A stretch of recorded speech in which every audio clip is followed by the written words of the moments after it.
उत्तर प्रदेश में आज प्रियंका गांधी और राहुल गांधी एक साथ मैदान में उतरे। एक साथ भारत जोड़ो यात्रा के अंदर पहली बार राहुल गांधी और प्रियंका गांधी साथ नजर आए और पहले ही दिन योगी आदित्यनाथ की सरकार बैकफुट पर चली गई।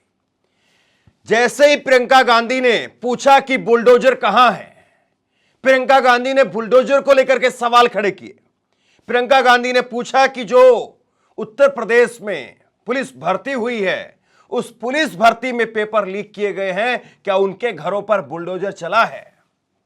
प्रियंका गांधी का यह पूछना था, साथ में आना था।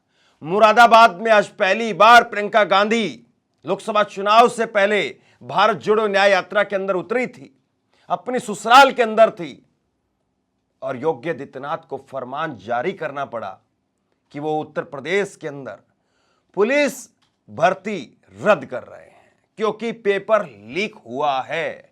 अभी तक सरकार मान ही नहीं रही थी। अभी तक योगी आदित्यनाथ के मुख्यमंत्री, माफ कीजिए, योगी आदित्यनाथ के उप मुख्यमंत्री, हालांकि वो एक ही हैं बस, बाकी दो उप मुख्यमंत्री भी हैं, बीच बीच में भूल जाते हैं, मैं भी भूल जाता हूं। तो उप मुख्यमंत्री साहब तो मान ही नहीं रहे थे कि कोई भर्ती के अंदर पेपर भी लीक हुआ है। लेकिन विपक्ष की ताकत, युवाओं की ताकत और आंदोलन की शक्ति, सब कुछ जब मिला तो सरकार बैकफुट पर आई क्योंकि सामने चुनाव है। उत्तर प्रदेश की राजनीति में प्रियंका गांधी की एंट्री होने वाली है, यह बताया जा रहा है। रायबरेली से अभी मौजूदा सांसद सोनिया गांधी वो राज्यसभा जा चुकी हैं और बताया यह जाता है कि सोनिया गांधी का स्वास्थ्य ठीक नहीं है और वो जो खुद उन्होंने एक चिट्ठी भी लिखी रायबरेली के लोगों के नाम, रायबरेली की जनता के नाम, और उसमें उन्होंने इस बात का जिक्र भी किया कि मेरा स्वास्थ्य उतना ठीक नहीं रहता है, लेकिन मैं आपके परिवार का हिस्सा हूं, आप मेरे परिवार का हिस्सा हैं और हम हमेशा परिवार का हिस्सा बने रहेंगे।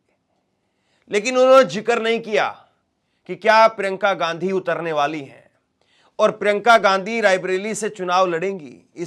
इस बात का जिक्र सोनिया गांधी ने नहीं किया, लेकिन इस बात का जिक्र सियासी गलियारों में जरूर है। सियासी गलियारों में इस बात की चर्चा है कि प्रियंका गांधी ही सोनिया गांधी की जगह पर रायबरेली में चुनाव लड़ेंगी। और अगर ऐसा होता है तो एक बड़ी शिकस्त वहां पर अभी तक जो माहौल बनाने की कोशिश कर रही स्मृति ईरानी, उनको भी लग सकती है। क्योंकि बीच में खबर यह आई कि राहुल गांधी वो रायबरेली जा सकते हैं और प्रियंका गांधी को अमेठी उतारा जा सकता है, लेकिन फिर उसके बाद में खबर यह भी आई कि अगर फिर ऐसे में स्मृति ईरानी अगर वहां चली गई रायबरेली के अंदर, तो फिर जो है मामला फिर इस तरह से क्रोश हो जाएगा और अमेठी में स्मृति ईरानी को लेकर के जो नाराजगी है, वो नाराजगी जो है वो खत्म हो जाएगी। जो एक एंटी इनकम्बेंसी है वो खत्म हो जाएगी। इसलिए अब खबर यही आ रही कांग्रेस के अंदर खाने से कि प्रियंका गांधी को ही रायबरेली से उतारा जाए और सोनिया गांधी की जगह पर और अमेठी से राहुल गांधी लड़े। और दूसरी बड़ी बात यह है कि समाजवादी पार्टी के साथ में जिस तरह से कांग्रेस का गठबंधन फाइनल हुआ है, उसके बाद में बहुत सारे सवाल अपने आप में खड़े हो रहे हैं और प्रियंका गांधी का एक अपना अलग तेवर है, एक अपना अलग जो है उनका तरीका है, एक अपना अलग उनका अंदाज है। और आज जब वो अपनी ससुराल में पहुंची तो वहां पर भी एक अलग ही तेवर, एक अलग ही अंदाज में वो नजर आई। वो भी मैं आपको दिखाऊंगा, लेकिन पहले जरा एक बार सुन लीजिए कि प्रियंका गांधी ने इस पेपर घोटाले को लेकर के क्या कहा है।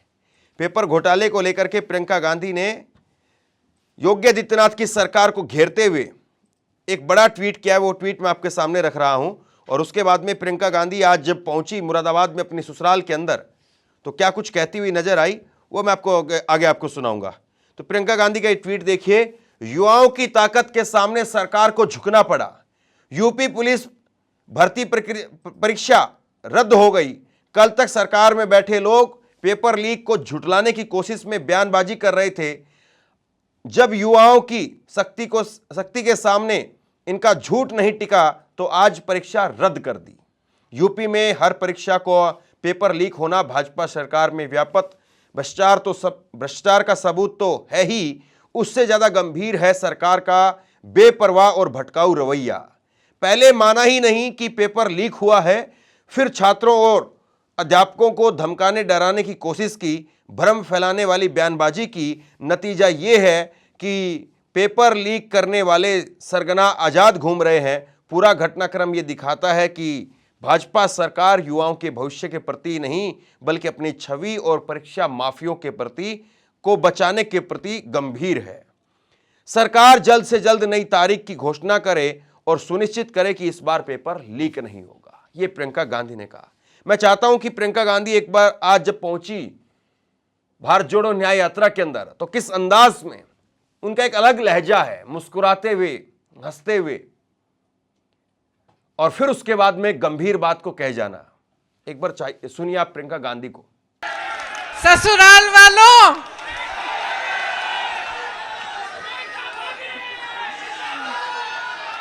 यहां आकर बहुत खुशी हुई है और आज इस भारत जोड़ो न्याय यात्रा में भाग लेते हुए मुझे बहुत बहुत खुशी हो रही है, खास तौर से क्योंकि आज इस यात्रा में पहली बार मैं अपने ससुराल वालों के साथ आई हूं।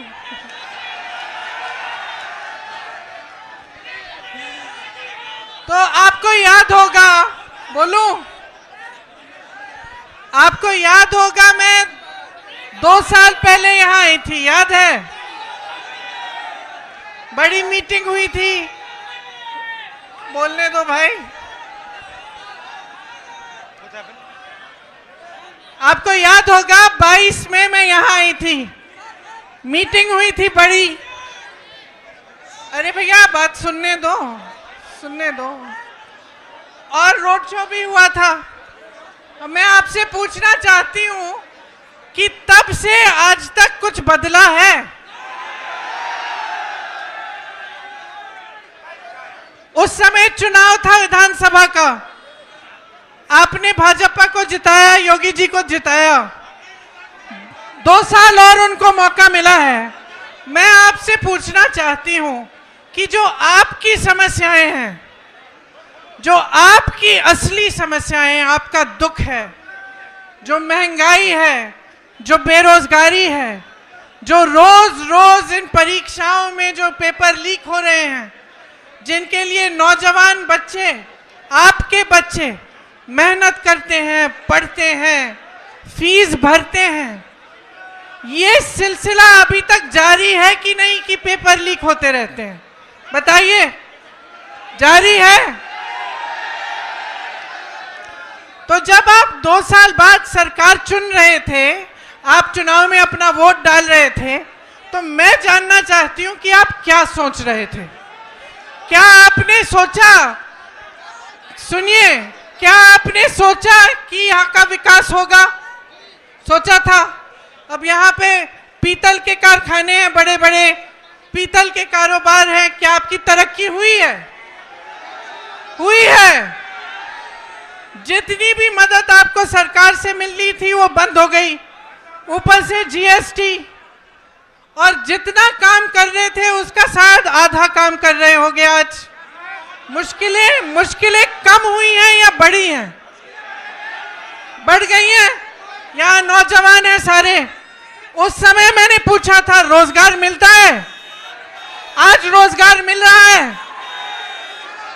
तो ये जो मेहनत कर रहे हो, जो 4-4 बजे सुबह पुलिस में भर्ती होने के लिए दौड़ लगाते हो, तो सेना में भर्ती होने के लिए दौड़ लगाते हो, उसके बाद जब परीक्षा लिखते हो उसके लिए फीस भरते हो, माँ बाप मेहनत करके ट्यूशन में भेजते हैं, ये सब करने के बावजूद क्या होता है? आपको मालूम है कि 28 लाख बच्चों ने, यूपी के 28 लाख बच्चों ने पुलिस का भर्ती का इम्तिहान दिया है। 28 लाख, सोचो, इसका मतलब है कि यूपी के लगभग हर गांव में से 4 या 5 नौजवानों ने ये परीक्षा दी। एक आशा थी, एक उम्मीद थी उनके मन में, ये नहीं कि मुफ्त में कुछ मिल रहा है। पढ़ के मेहनत करके वो चाहते थे अपनी परीक्षा में पास हो। क्या हुआ? पेपर लीक हो गया। अब जब मैं यहाँ आई थी 22 में, तो मैंने आपसे कहा था कि हमने एक घोषणा पत्र बनाया था, उसमें हमने एक पूरा प्लान बनाया था, एक पूरी योजना बनाई थी कि ये जो पेपर लीक बार बार होते हैं इसको रोकने की क्या योजना हो सकती है। उसमें जॉब कैलेंडर था, उसमें ये था कि एक कमीशन बनेगा और जितना भी अन्याय हुआ है उसको ठीक करने का काम होगा। और जॉब कैलेंडर में हर जो भी डेट था, परीक्षा का डेट, नियुक्ति की डेट, सारी पहले से तय, और जो उससे इधर उधर होता उसके खिलाफ कार्रवाई होती। तो ये तो 2-3 मुद्दे हैं, पूरे 10 मुद्दों का हमने एक पूरा प्लान बनाया था। तो मैं आपसे एक सीधी सीधी बात कहना चाहती हूँ, देखो चुनाव फिर से आ रहा है कि नहीं? फिर से आपको अपना मत डालना पड़ेगा। अब आप खुद ही देख रहे हो, बार बार भाजपा की सरकार आ रही है, केंद्र में आ रही है, प्रदेश में आ रही है, आपकी बेरोजगारी बढ़ रही है, आपकी मुश्किलें बढ़ रही हैं। तब किसान आंदोलन कर रहे थे 2 साल पहले, आज किसान आंदोलन कर रहा है। तब सड़क पे बैठे थे ठंड में सर्दी में, आज बैठे हैं। तब उनकी सुनवाई नहीं थी, आज उनकी सुनवाई नहीं है। और इसी तरह से आप सोचिए, जब बुलडोजर चलता है इनका, तो किसके घरों पे चलता है? किसके घरों पे चलता है? जोर से बोलो। जिसने 6 किसानों को अपनी जीप के नीचे कुचला, उसके घर पे क्या बुलडोजर चला? जिसने महिलाओं के साथ अत्याचार किया, उसके घर पे बुलडोजर चला? जो ये पेपर लीक के घोटालों से पैसे खाए जा रहा है, उन लोगों के जिन्होंने पैसे खाए हैं, जो बार बार ये घोटाला करते हैं, बार बार लीक कराते हैं, उनके घरों में बुलडोजर चला? नहीं चला ना। सोचिए, ये सब बहुत बड़ी बड़ी बातें हैं दिखावे के लिए। ये जितने बड़े बड़े इश्तिहार आपको दिखते हैं, जिसमें आपको दिख रहा है कि बहुत तरक्की हो रही है, जब तक आपकी तरक्की नहीं होगी, जब तक आपको रोजगार नहीं मिलेगा, जब तक आपके पेपर लीक बंद नहीं होंगे, तब तक आपकी तरक्की नहीं हो सकती है। जब तक यहाँ की महिलाएं सुरक्षित ना हो, आगे बढ़ नहीं पाए, तब तक आपकी तरक्की नहीं हो रही है। तो मैं सिर्फ आपको, मैंने उस समय भी बोला और अभी भी बोल रही हूँ, अपने अनुभव को देखो, अपने अनुभव को देखो कि भाई 5 सालों में, 10 सालों में मिला क्या है? नौकरी मिली,